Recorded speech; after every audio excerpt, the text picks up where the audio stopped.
Welcome, everyone. I'm Denise O'Malley, the founder of You Define Wellness, and today is our monthly town hall meeting. And our town hall meeting is when I get to bring to you one of my friends in the world of business for healers and introduce you to them, share with you some great knowledge that's going to help you out in your business. If this is all for you, of course, we invite you to join in the comment section on Facebook Live. If you're watching this on YouTube, leave your comments like you have a YouTube video, and we'll be hopefully getting the notifications and answering them as quickly as we possibly can. So, as I said, I want to do this as a way to introduce you to the people I know who I feel are experts and that can actually support you in your healing business. So I have invited John Tornetta. He is the guru, the founder, the inventor of this organization called MedKit. And John, I would like to start first. Why don't you just tell us a little bit about what MedKit is for those who are kind of curious and haven't heard about it before? Yeah, basically what MedKit does is we help private practices succeed in the digital age. So what that basically means is we take off of private healthcare providers' plates all of the stuff that gets in the way of patient care. So for example, you can delegate social media to us. We'll run and redesign your website. We'll get you 5-star ratings and reviews. We do a lot of technical stuff that really gets in the way of what healthcare is all about, and that's caring for the patient or the client. You know, I've worked with hundreds of health and wellness professionals, from those who have an office with a staff and the patients are coming into it, to those who are virtual and they're just one-person shops. And universally, this is something that they all complain about. So, John, what we did is we took a poll on LinkedIn and Facebook, and we asked people, what are the things that are important to you to know about? And the first thing that they talked about was above the fold. And okay, we're showing our age. I'm saying it that way because, you know, this refers to the newspaper of what's on the front page above where it folds, right? For those, I'm just explaining that for those who've never heard of it before. So John, tell us what's important about above the fold. Sure. So like you said, above the fold is all of the stuff, as I'm going to define it, that shows up on the screen when you first visit a website. So the fold is going to be slightly different on a mobile device from a desktop device. And I'll go ahead and share my screen in a second, but it's critical that what goes above the fold is your most important stuff. Denise, are you able to see my screen okay? Absolutely. Okay, so we'll go ahead and skip through some of this stuff. You know, there's one glaring sort of problem that we often run into with healthcare providers specifically. It's not easy for people to realize that where their contact information is.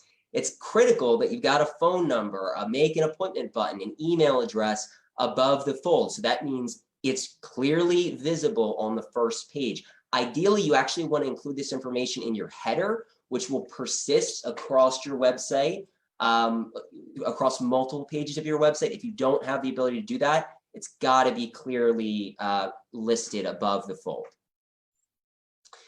You might have your contact information well displayed. If that's the case, it's really important to make sure that you're describing to everyone in the world what it is you do. Set your ego aside, leave it at the door. You probably don't have it if you're in healthcare, you care about other people, but this is an opportunity to tell people what you do in one sentence as clearly as possible. Luckily, if you're a care provider, you're working with local geographies. And when someone has back pain or when someone is looking for counseling, they're looking in their area and what they know what they want. They know they want a chiropractor. They know they want a counselor or physical therapy. So it's key to just say that. I do one-on-one physical therapy. I am an empathetic chiropractor, and just maybe include the region that you service. You got to put this big font above the fold, first screen, say what you do, make it clearly visible. One thing that we often also see is that a lot of people, this has been a trend for several years, have been cluttering that homepage up with a whole bunch of images, a whole bunch of sliding images. If you're starting out, do not use sliders. Don't put a whole bunch of distracting sliding images on your screen. It will just take away from your ultimate goal, which is to direct one of your visitors to make an appointment, request a call, do something that allows you to care for them. So sliders are also slow. They drag your website speed down. They hurt conversions, distracting. That being said, I'm going to put a disclaimer here. We do build sliders for certain clients, and then there's reasons for that. But if you're just starting out, perhaps you have a smaller business, trying to figure out what to put on your initial website, don't include sliders. Interesting. Okay. Sure. Now you might say, okay, maybe Denise, you're like, okay, well, hold on. Like this is the MedKit website. If you guys can see it, like you guys have a slider. This is not a slider. This is a vector animation that's computed by the browser real time. So there are ways to get things interactive on your website that are low cost in terms of website speed. And those are usually more expensive and time consuming. But if you're just starting out, you're using a what you see is what you get sort of website editor, or you don't want to spend a ton of time on this. You want to focus on care. What you want to do is just have one clear image, perhaps of yourself or of like a nice nature scenery, perhaps smiling people. Stock image is okay, and then explain what you do in sort of a tagline or title, as we showed on the last slide. It's really important to also have some options, because people have different needs. And that's where your website menu comes in. It gets people to different sections of your website. Generally speaking, you don't want to have a diner menu, okay? You never know what to get, okay? I look at these diner menus and I'm like, I just sit there for like an hour. I have no idea what to get. Everything looks good or everything looks bad. I don't know. Have six menu options for people to pick from at the top of your website. It's a good rule of thumb. 3 of those should be generally like contact us, something where someone can get in touch with you, an about section, which will host your story, what sets you apart. People care about that, especially if you're a counselor, if you're a therapist, if you're a massage therapist. People want to know who you are and they want to be able to trust you. So that about section is going to be really important. And then the third menu item of the 6 that we recommend is something that's interactive, like a blog, a video blog, a podcast. This is good for SEO, which I hate as a term. It's a buzzword, but it's good for SEO. But really what it means is like it's good for people to see that you're regularly producing content. Search engines want what other people want, and so they show them that stuff. And so that shows you're like an interactive business. You're doing well. Okay, so stop there for a second. So the SEO drives me crazy, and that's for the experts. But what you're saying is that these search engines are looking for current content as to when they're putting you in there. So if you've created a website 2 years ago, 3 years ago, and you haven't done anything to it, that's hurting your SEO. Yes. Not only that, and there's 2 aspects to that. You want to start as soon as possible, because SEO is a function that's based upon time. So if you just create a website, your SEO is not going to be good.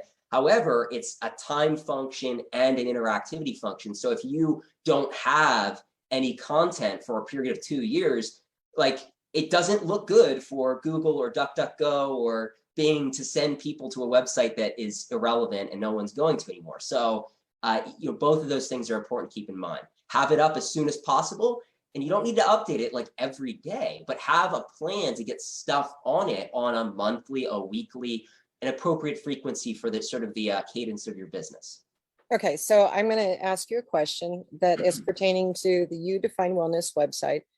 And one of the things that we've discovered is providers are saying to us, wow, I'm now the top search. When somebody Googles in what they're looking for, I come up to the top because I'm on the You Define Wellness website. And I'm going to say that that's because we're in there making changes every single day. And not only that, Denise, you're really helping people, and like you're producing a ton of content on a whole bunch of different channels. That's the most important thing you can do. And like I actually had a disclaimer. I should probably go to it like at the beginning of this presentation. Your website is not the most important part of your business. You are. And so, people that will tell you otherwise are trying to sell you something. And, it's really important. Oops, I went a little too far. You know, it's really important that you not put all of your eggs in that website basket. It is perhaps the most important marketing asset that you as your business could own right now, but it is not going to make or break your, it could break your business, but it will not make your business. Okay. Yeah, and I should also probably say with the other disclaimers here, don't sue me. I'm not an attorney, so we're gonna talk about ratings and reviews at some point. You know, Denise shared with me some of the poll results, and you know, it's important to chat with your local compliance, ethics board, compliance folks, attorney, and then don't make any guarantees that you're going to cure them. Yeah, and no guarantees here. Everyone's different. Everything's very unique, so you just keep all of that in mind. Okay. Sorry, I made you go backwards. Oh no, you're good. One thing I should probably say, we're on this section, like if anyone would like a copy of this presentation, go ahead and email us, info@medica.com, text us, send a message to Denise. We'll all have this. Yeah. And you can get a copy of anything we're going over here. And then Denise, one thing I should probably say before we continue above the fold is like depending on who you are, you may want to build your website you'll likely want to build your website in different ways. So if you're just starting, like we get this question a lot, what should I use to build my website? If this is a part-time business, you're just starting, you don't have staff, you're testing constantly, you don't want to put a whole lot of money in something that might not work. Right. Use a what's called a what you see is what you get website editor. Wix, Weebly, Squarespace, great options. However, once you get to a certain point where like this business is working, I'm going to go the distance on this, I have confidence, I'm full-time, I cover my costs, maybe I've got a staff, employee, partner. You want to transition to an asset that your business owns, because if you don't own it, someone else does. And that's a huge risk. So the nice thing about WordPress, in addition to it controlling, owning 30% of all web traffic, is it's open source and highly customizable. So you own it. If you have you can bring in a partner to do impressive stuff with it. And if that partner leaves, you still own it. And no one can change that on you as easily, I should say. And then, if you have a whole bunch of staff, different rules apply. You want to probably, build something custom. So anyhow, back to above the fold. So after you've figured out your menu, you want to really think about your differentiator. This is like one of those buzzwords, differentiators. Like as it applies to your website, what we like to say is these are the things that they're discrete, verifiable objects that let people know why you're cool, why you're awesome, why you can really help them.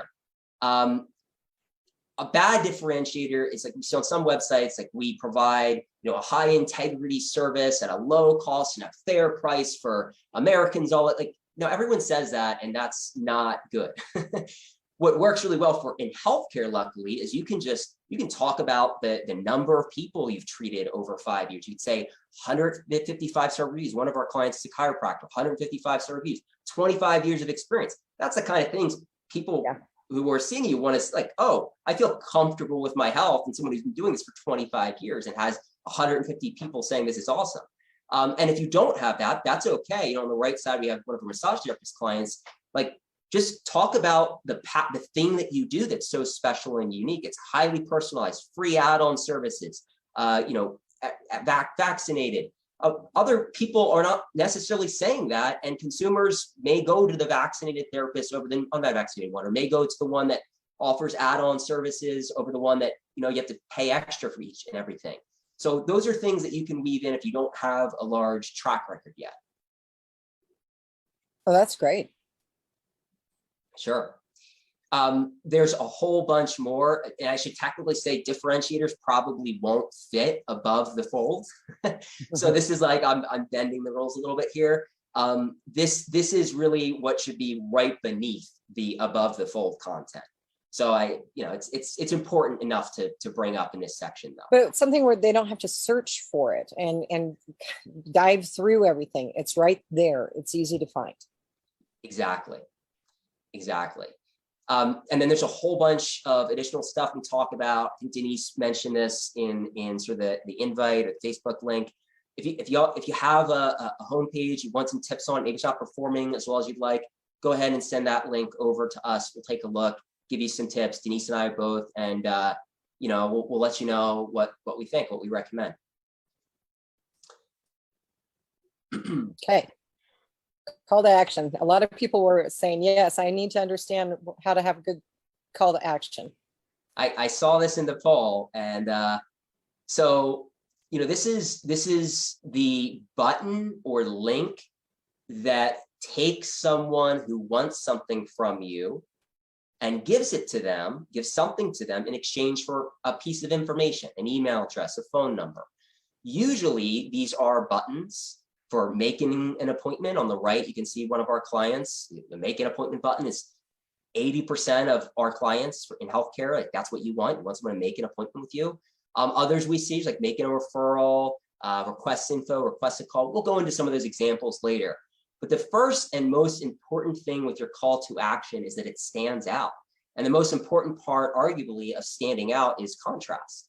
That's what contrast means. And so, like, you want to use a color that makes sense for your business, a theme color that perseveres across your website, probably just 2 colors for your entire website, and you alternate between those 2 or permutations of those 2.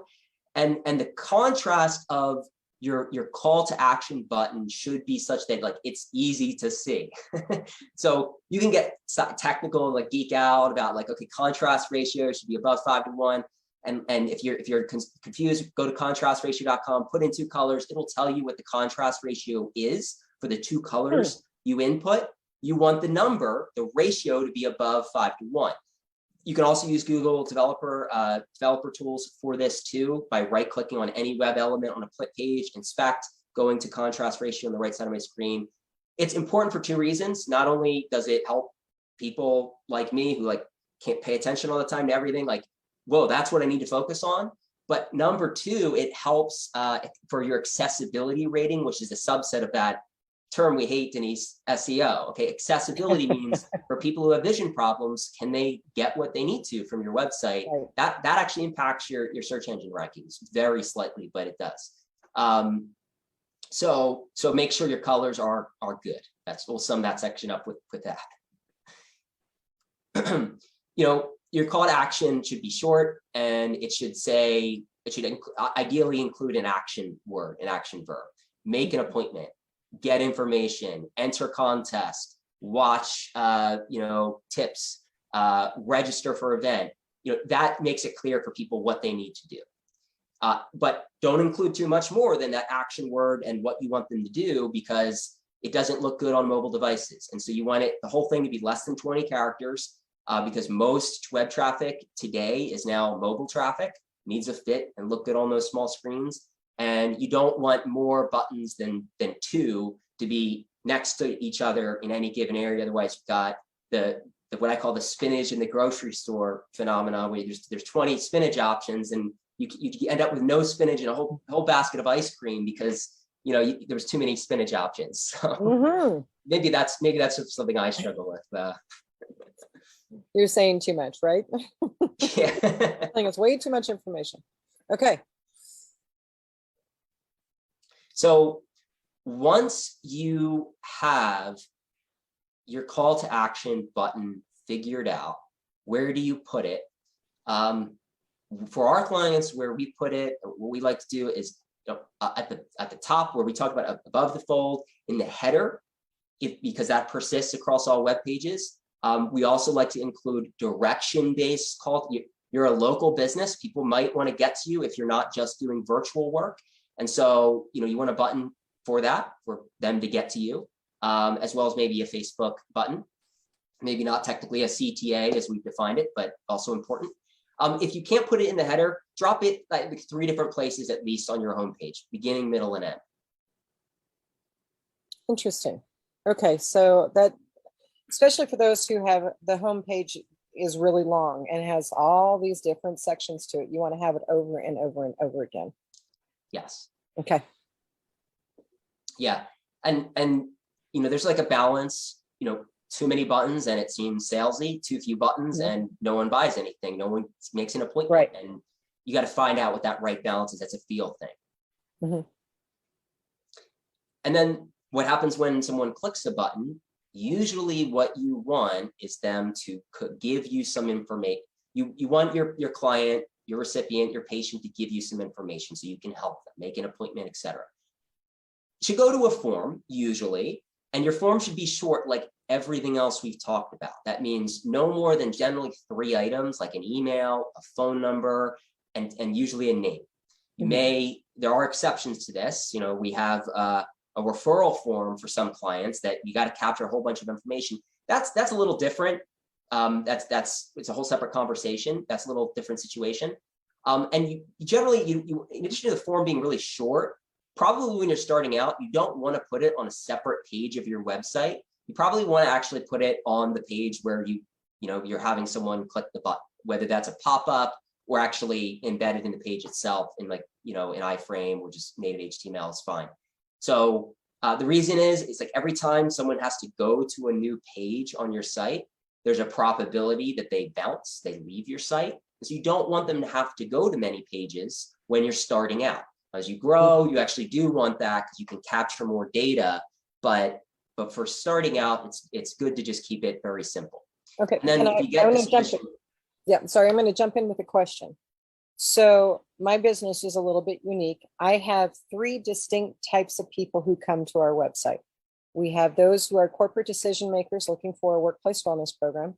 We have individuals looking for their own answers for health and wellness. And then we have health and wellness professionals who are looking at, is this something that I want to be a part of? So would you recommend just kind of like having little portals that they can jump through and then go to their page so you don't have too much information on the main page?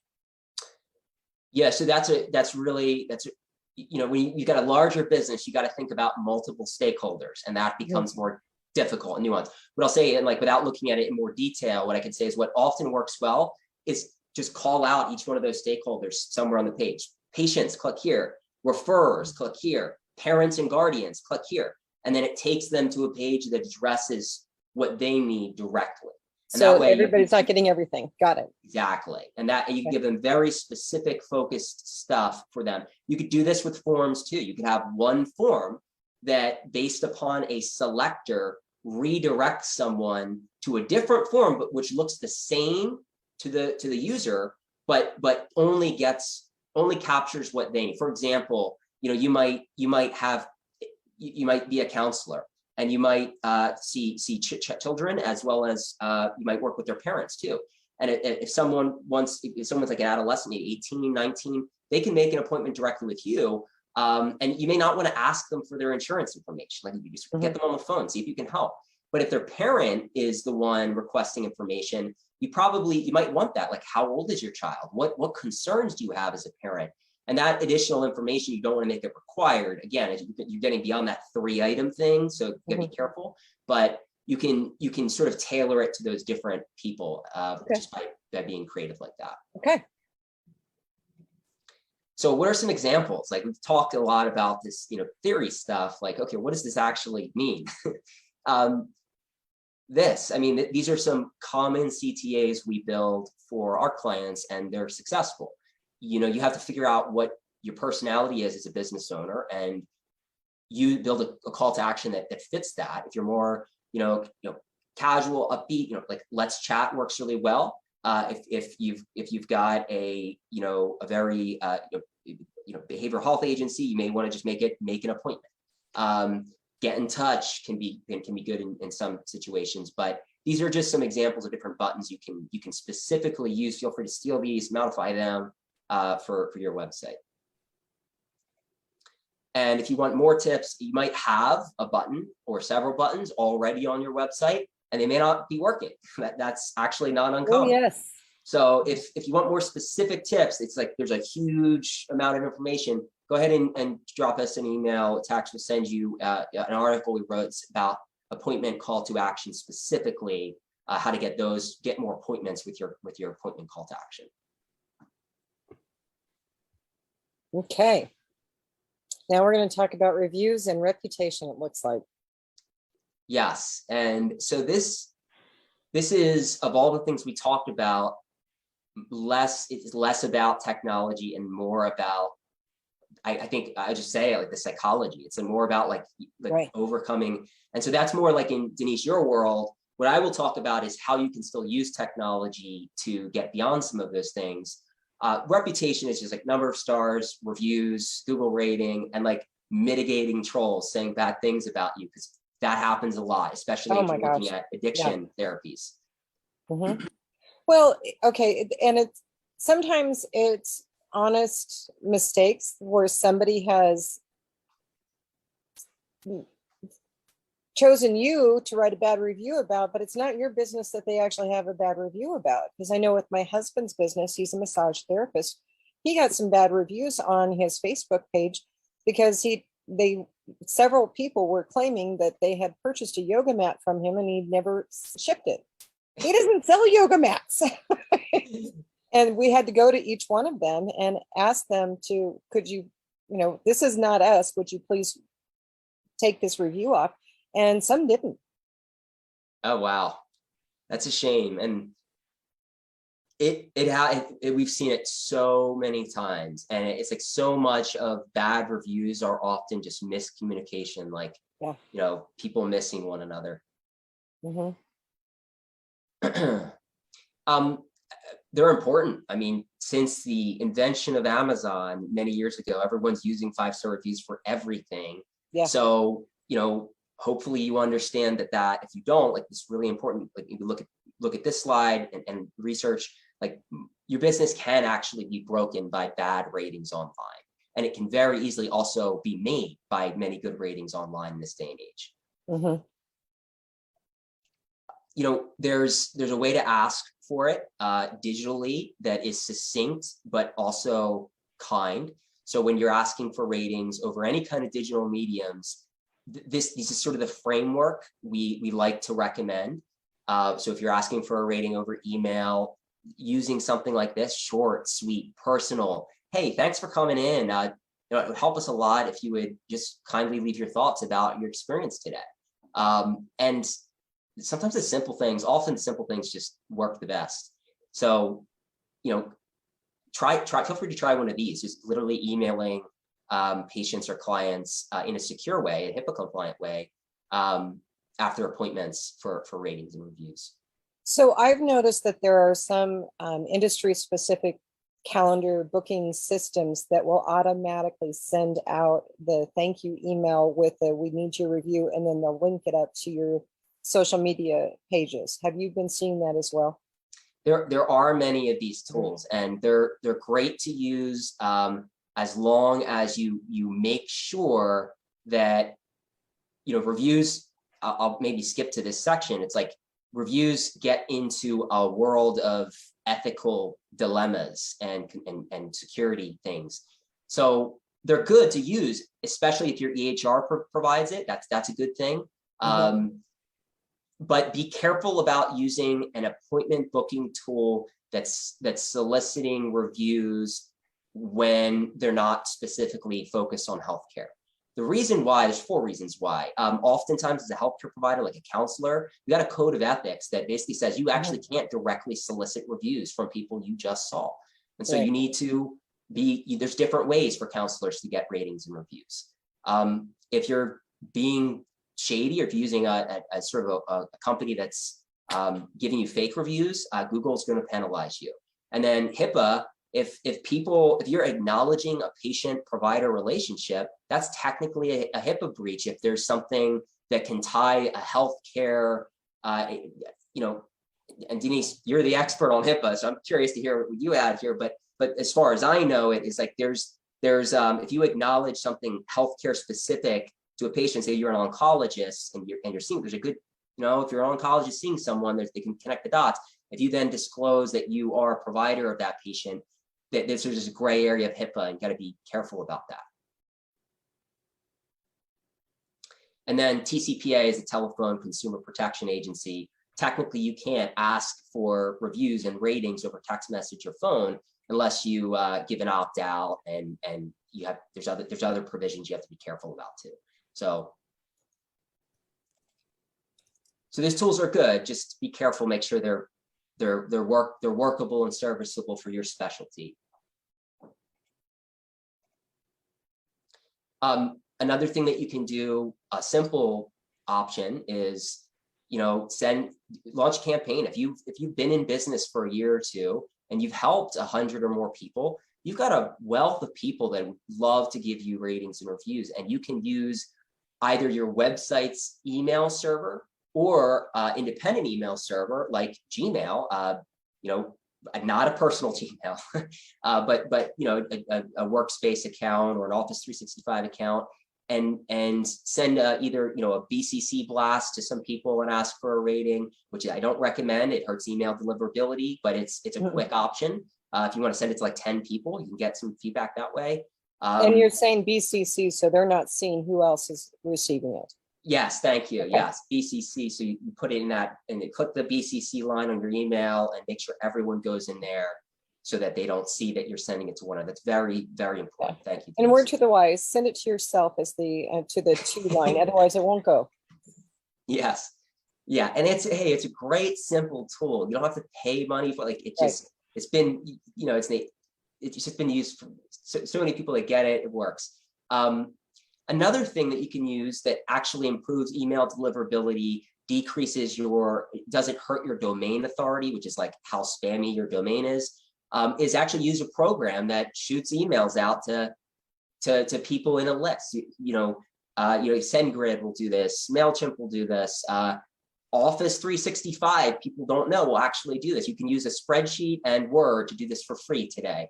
That's a great option. Everyone gets a personalized, hey, Joe, thanks for coming in a couple weeks ago. Love it if you leave your feedback. And everyone gets their own name in each email or message, makes it a little more personalized.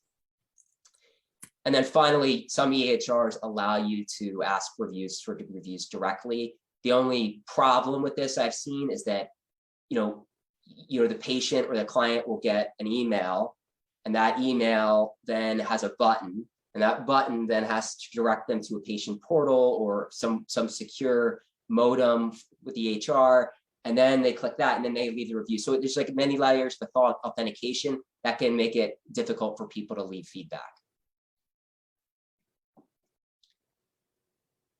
And then, if you've got, if you've got some feedback, maybe you've sent an email, you've used one of the tools that Denise has mentioned, then it's time to really look at like further automation. And so if you can find a tool, and we can share with you some options of vendors that will automatically allow you to get reviews, that's a good option. Use one of those. Again, HIPAA compliant. We can do this at MedKit as well to help you automatically get 5-star ratings and reviews. There are a lot of APIs that simplify. And basically, APIs are just companies that are wholesale providers of messages that ask for reviews, basically. So it's like, these services make it pretty easy to get them. You are going to need a developer to help you do that. But if you hire a developer or get a partner, you can say, hey, can we use Twilio, SendGrid, Gmail's API to ask for reviews, and a good experienced developer can build this for you. So a question about reviews. The person, let's say a practitioner gets a review on their Facebook page or Yelp or wherever it may be, should they respond to it? Should they make a comment? Ooh, that's a really good question. It's like the short answer is yes, kind of. Okay. And it's like, it depends on your specialty. It depends on what you're trying to do. If you're trying to grow or you're trying to protect a brand, they're different things. If you're just starting out, it's a good idea generally to respond, but don't respond, hey, Susan, it was so good seeing you yesterday. That you've just now arguably breached HIPAA, and you don't want to do that. So even though they said, hey, I just had an appointment with them and loved it. So err on the side of caution, as you're saying, but acknowledge them, even just to say, thank you so much for these kind words is exactly fine. And what about somebody who had a bad review? Bad reviews is a whole separate topic, and it's as important because they really can hurt your business if you're not addressing them carefully. So definitely for people on the phone, reach out to Denise. Denise and I provide you sort of like some scripts of things you can say when someone leaves a negative review. You want to, you got to be careful in that situation, very careful for, malpractice reasons, compliant reasons. I'm not an attorney. I'm not going to get into this. I don't know more than just that you have to be careful. But what I can say is you got to take action on that quick and like in a day. And if you do, and you are empathetic and you sort of check the boxes, you can remedy some of those things. Yeah. So I want to share a story of a review of someplace where my daughter works, where this was a restaurant, so it's not a healthcare provider, but I think you're going to be able to see the alignment of it. Is somebody left a really bad review, bad service, didn't get their way. They were angry. They left in a huff. They didn't sit down. I mean, it just went on and on. You guys all know what I mean, right? And the person who does their social media saw it and had a wonderful, empathetic response of, "Oh, we're so sorry this happened. Please make sure that you contact us so that we can help you with this." And okay, it was a great response. And then the owner of the establishment saw this conversation and realized that the person who was complaining had been lying about the situation, and said, "Hold on a second, I need to step in here. And I normally wouldn't say this, but let's talk about what the true facts were. These were the facts. And we would appreciate it if you would set the record straight." Well, they didn't have to because the owner did it. But sometimes you have to step in and say, "Look, this wasn't all on us. Here's what you did to contribute to the problem," when it's warranted. That's really interesting. Like, so you kind of have to, you got to take action and it's not that the customer's always right. They're not. The patient and the client are not always right. That you want to kind of always give them that benefit of the doubt, but that's tricky. It's outside of the world of technology, so it's outside of my world. I know that technology really can't help you much there. It's an empathetic thing. It's a personal thing. So I don't know the best way to proceed. I know what our clients have done, but like what you said, Denise, that's like, it's an important thing. Like, keep in mind, making sure that the facts are told.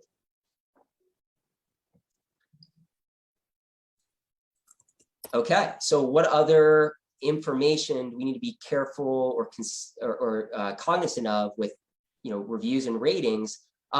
You can put together a program for your staff that utilizes your website to get patient reviews with self-scheduling. And this kind of alludes to what you were saying, Denise. Like, after someone's schedules an appointment, it's a great opportunity to, after that appointment, ask them for a review. And so if you want more tips on how to put together a program that involves your staff, your website, technology to get 5-star reviews, we wrote an article on this topic about incentive structures for staff, precautions, messaging. Check it out at that link. So that is pretty much the end of what the polls had us talking about, Denise. If you guys want a list of specific sites where your specialty should be thinking about getting 5-star reviews for, go ahead and email us or text us afterwards, and we can get that over to you. It's different for every specialty. Not every it's different for many specialties. Okay. So let's go into, I want to plug what you do. I mean, you don't do just social media and website design and all that stuff. You're helping offices with HIPAA compliance. You're helping them with a whole ton of other things, the electronic health records.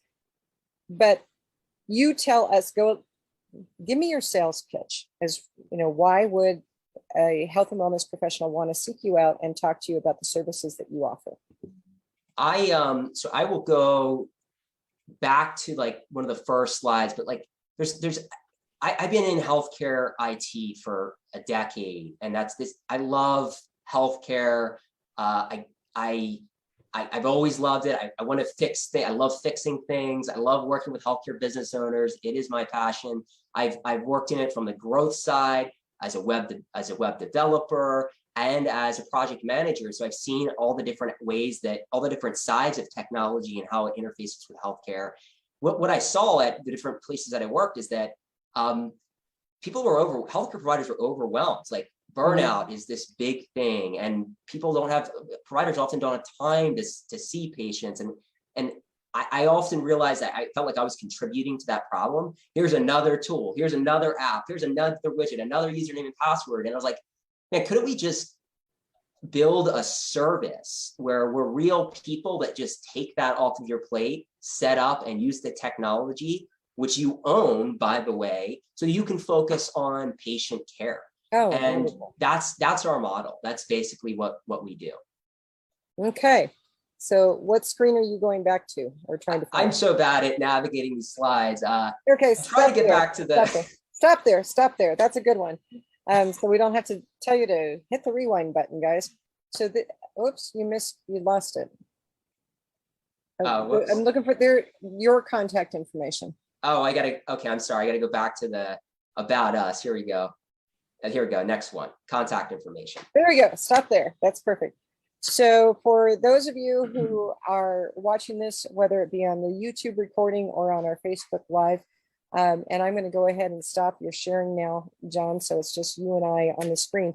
I'm going to suggest have a consultation with him, find out what he's doing for different types of health and wellness practices. And you work with chiropractors, health coaches, medical doctors. Yep. Who all?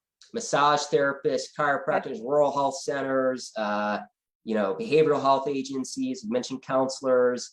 Whether you're just physical therapists, whether you're just building a business and you're trying to there's often not a lot of resource for you and with it on the tech side of things, or you've got an established business and you're trying to increase, accessibility for patients and get more appointments and help more people.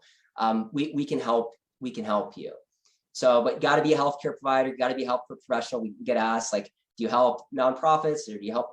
No, we only help healthcare professionals and healthcare providers. Okay, awesome. Any last comments that you want to make? No, I mean, Denise, love the service you provide. The community of healthcare and wellness providers is such a need in today's age. And I hope more people realize that's something that they need to be a part of. Fantastic. And for those of you who are watching this, I'm going to actually share my screen real quick. I want to just let you know that Untitled Wellness does an awful lot besides just these town hall meetings. And you're seeing the business side of my Facebook page. But I encourage you to go to our Facebook page at Untitled Wellness. Search for us. You'll find it. So no problems whatsoever. Go to the events section.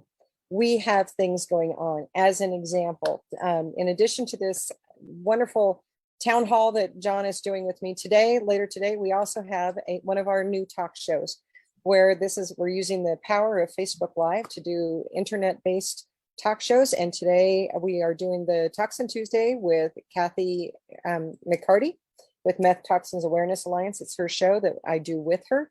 And we're bringing in a speaker every single week to help educate people about toxins.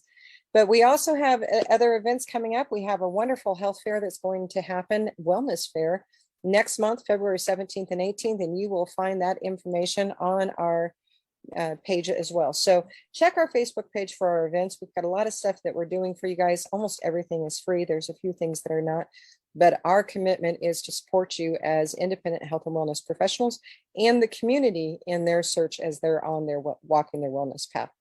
So with that being said, John, I'm going to say thank you so much for doing this with me today. This has been the start of a partnership of working together, supporting each other's communities. And I appreciate the opportunity to share your knowledge with everyone in our universe and with your universe, learning more about us as well. For those who are from John's universe, you can contact me through our Facebook page. I'd love to chat with you as well. So John, thank you. We hope that we can see you on another town hall at some point in time on another subject, because your expertise is fantastic. Thank you, Denise. Likewise, holds true for us too. I'm looking forward to it.